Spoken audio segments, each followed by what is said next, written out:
اچھا سنو نا پلیز یار، ہاتھ تو ہٹاؤ پلیز میری خاطر۔ مدیحہ پلنگ پر بیٹھی ہوئی تھی، وہ شرماتے ہوئے بولی، نہیں یار پلیز کیمرے کو بند کر دو۔ اسد بولا، جاؤ یار رہنے دو، تمہیں بھروسہ ہی نہیں مجھ پر۔ مدیحہ پلیز جان، ناراض مت ہوں، بھروسہ نہیں ہوتا تو میں ادھر ہوتی۔ اسد تو پھر ہاتھ ہٹاؤ نا، صرف اپنے لیے ہی ریکارڈ کر رہا ہوں، پلیز میری جان، تمہیں میری قسم۔ مدیحہ کیا یار، اپنی قسم نہ دیا کرو۔ اچھا یہ لو اب خوش؟ اور اس نے اپنے ہاتھ اٹھا دیے۔ اس مقام تک آنے سے پہلے مدیحہ ایسی بالکل نہیں تھی۔ مدیحہ نے میٹرک بہت اچھے نمبروں سے پاس کیا تھا اور شہر کے ایک بڑے پرائیویٹ کالج میں داخلہ لینا چاہتی تھی۔ اپنے ماں باپ کی اکلوتی بیٹی تھی اور بہت ہی خوبصورت، حسین و جمیل تھی۔ والد صاحب ایک فیکٹری میں ملازم تھے۔ اس کے والد کی آمدنی اتنی زیادہ تو نہیں تھی، پھر بھی بیٹی کی ہر ضرورت، ہر خواہش پوری کرنے کی کوشش کرتے تھے۔ مدیحہ کی ایک کمزوری تھی کہ اسے بڑے لوگوں جیسا امیر بننا تھا، جیسے غیر ملکی چینلز کے ڈراموں میں حویلیاں ہوتی ہیں، وہی دیکھ دیکھ کر اس کے دماغ میں یہ تھا کہ اس کو بھی کوئی راجکمار ملے گا جو اسے مڈل کلاس فیملی سے دور لے جائے گا۔ ٹی وی پر ابھی بھی ایک غیر ملکی چینل پر اس کا پسندیدہ ڈرامہ آ رہا تھا۔ وہ بغیر آنکھیں چپکے رومانس کو بڑے شوق سے دیکھ رہی تھی، جہاں لڑکی ایک چھوٹے گھرانے سے تھی اور لڑکا امیر گھرانے سے تھا۔ سچ میں کس طرح آہستہ آہستہ یہ دجالی میڈیا ہمارے دماغوں میں یہ سب بڑھ رہا ہے۔ ایک دن مدیحہ کی مما اسے کام کے بارے میں بلا رہی تھی تو اس نے کہا، مما ڈرامے کا بالکل اینڈ ہو گیا ہے، میں ابھی کام کر دیتی ہوں۔ مما ابھی اسے ڈانٹ ہی رہی تھیں کہ اتنے میں دروازے کی گھنٹی بجی۔ مدیحہ نے جا کر دروازہ کھولا تو بابا سامنے کھڑے تھے۔ سلام کرتے ہوئے وہ ان کے سینے سے لپٹ گئی۔ اسے پتا تھا کہ اب اس کا راج شروع ہوا تھا، کیونکہ ماما بابا کے سامنے اسے ڈانٹ نہیں سکتی تھیں، بس اتنا ہی کہتی تھیں، فاخر صاحب آپ نے ہی اسے بگاڑا ہے، اتنا لاڈ بھی ٹھیک نہیں۔ فاخر صاحب ہنستے ہوئے کہتے، آپ کو بھی تو ہم نے بگاڑا ہے۔ مدیحہ زور سے ہنسنے لگتی۔ مدیحہ کی مما روز اسے کہتی کہ بیٹا ڈراموں فلموں کی زندگی سے نکل جاؤ، یہ کچھ بھی نہیں ہے۔ لیکن مدیحہ اپنی ماں کی بات کو ایک کان سے سن کر دوسرے کان سے نکال دیتی۔ وقت گزرتا رہا۔ مدیحہ نے ٹھانی ہوئی تھی کہ وہ شہر کے ایک کالج میں داخلہ لے گی۔ اس کے والدین نے بہت سمجھایا، مگر اس نے کسی کی نہ سنی اور اپنی بات منوا کر رہی۔ آج کالج کا پہلا دن تھا۔ وہ عبایا پہن کر کالج میں داخل ہوئی تو ہر کوئی اسے ایسے گھور رہا تھا جیسے کوئی خلائی مخلوق آ گئی ہو۔ سب کی نظریں اسے ہی گھور رہی تھیں۔ وہ بھی سمجھ چکی تھی کہ اتنے ماڈرن ماحول میں وہ سب اس کے عبایا کو بہت معیوب سا سمجھ رہے تھے۔ کلاس میں داخل ہو کر وہ ایک بینچ پر بیٹھ گئی۔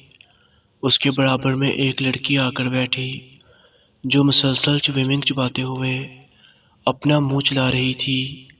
مدیحہ کو ایسے لگا کہ جیسے کوئی بھینس منہ ہلا رہی ہو، مگر وہ چیونگ چباتے ہوئے خود کو فلمی ہیروئن سمجھ رہی تھی۔ اس لڑکی نے پینٹ اور ٹی شرٹ پہنی ہوئی تھی اور اس کا نام ملالہ تھا۔ وہ ایک رئیس باپ کی بیٹی تھی۔ اس نے بیٹھتے ہوئے مدیحہ کی طرف دیکھا۔ Excuse me, new admission? Madiha ہاں، آج میرا پہلا دن ہے۔ ویسے آئی ایم مدیحہ۔ ملالہ نے مدیحہ کی طرف ہاتھ بڑھا دیا اور وہ سہیلیاں بن گئیں۔ اب ملالہ مدیحہ کو اچھی لگنے لگی، جو تھوڑی دیر پہلے اسے دل ہی دل میں بھینس لگ رہی تھی۔ خیر دن گزرتے گئے اور مدیحہ بھی پینٹ شرٹ پہن کر آنے لگی، اوپر سے ایک عبایا پہن کر نکلتی اور کالج پہنچتے ہی عبایا اتار کر اپنے بیگ میں ڈال دیتی۔ فرسٹ ایئر ایسے ہی گزر گیا۔ اب ان کا سیکنڈ ایئر شروع ہونے کو تھا۔ ان کی کلاس میں اس دفعہ نئے لڑکیوں نے ایڈمیشن لیا۔ انہی میں ایک اسد تھا، لمبے سلکی بال، اچھی جسامت، بری آنکھیں۔ وہ اکثر اپنی بائک پر کالج آیا کرتا تھا۔ وہ ایک رائس گھرانے سے تھا۔ مدیحہ کو لگا کہ جیسے اسد کی شکل میں اس کے خواب پورے ہو سکتے ہیں۔ وہ اس سے بات کرنے کا بہانہ ڈھونڈتی رہتی اور آہستہ آہستہ دونوں میں قربتیں بڑھنے لگیں۔ پھر وہ وقت آیا جہاں سے کہانی شروع کی تھی۔ مدیحہ اسد کے تمام گھر والوں کو جانتی تھی۔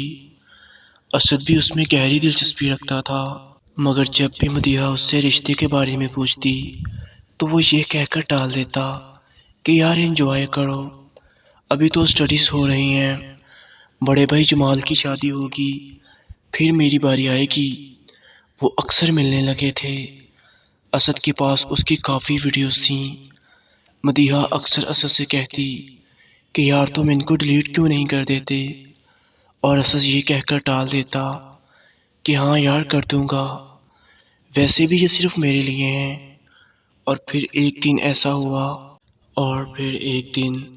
اسد گھر سے رات کو رائڈ کرنے نکلا تو دو ڈکیٹ گن پوائنٹ پر اس کا موبائل اور پرس دونوں چھین کر لے گئے۔ اگلی صبح جب مدیحہ کالج کے لیے نکلی تو نقاب میں عبایا پہن کر نکلی تھی۔ کالج کے دروازے پر پہنچ کر جیسے ہی اس نے عبایا اتارا اور اندر داخل ہوئی تو تمام لڑکے اسے دیکھ کر ہنس رہے تھے اور مدیحہ کا مذاق اڑا رہے تھے۔ مدیحہ ہاتھ تو ہٹاؤ نا، نہیں اسد رہنے دو، وغیرہ وغیرہ۔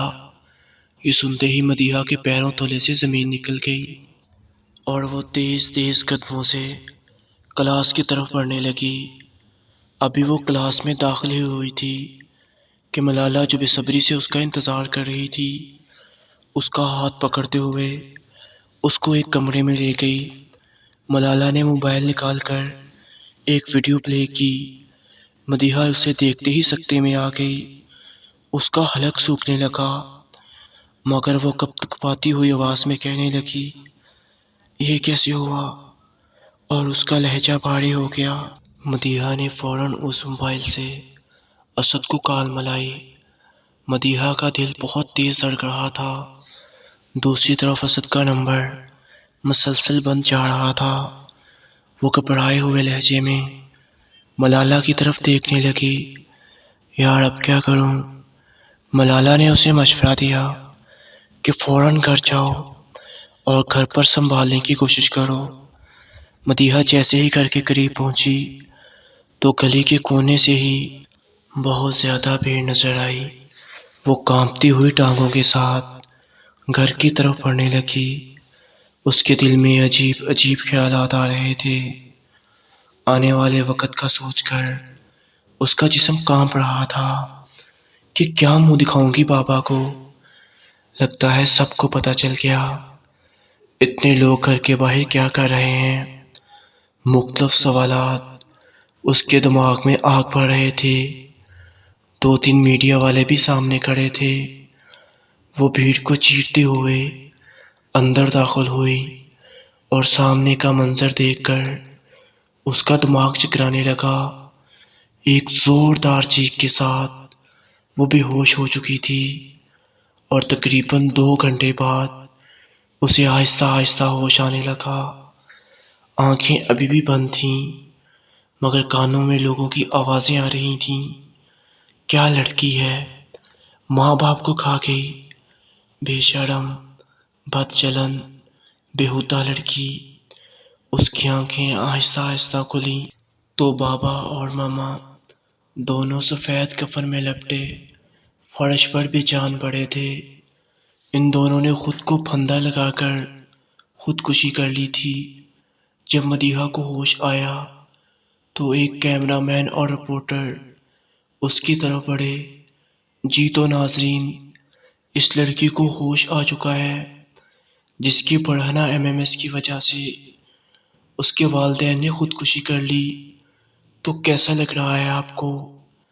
رپورٹر کے اس سوال پر اس کا دل چاہ رہا تھا کہ زمین پھٹ جائے اور وہ اس میں دھنس جائے، مگر اب پانی سر سے گزر چکا تھا۔